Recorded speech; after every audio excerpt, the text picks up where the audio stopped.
රහතුන් නිවාසනා පායා ප්‍රකාශේ රහතුන් නිවාසනා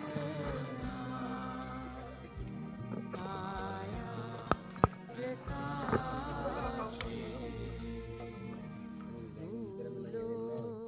මතේ දෙවුරු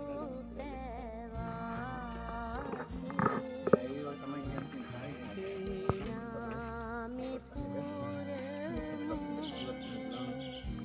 සාසන නිවති දිකක් ඉන්නේ දතරන් තරහ අපේ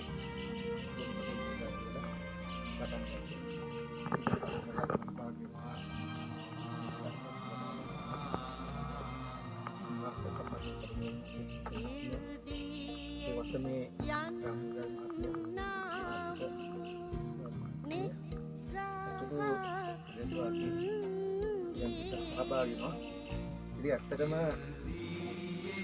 මේ කටයුත්ත අද ආරම්භ කරාම අපි අවුරුදු ගණනාවක් ප්‍රශ්නත් දුන්නා මේ මිනිස්සුන්ට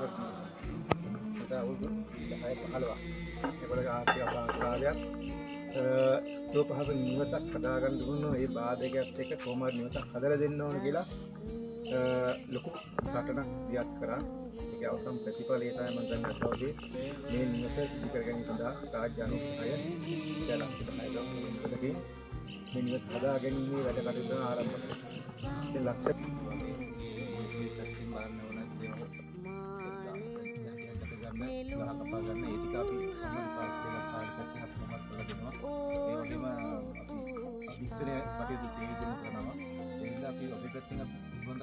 දෙනවා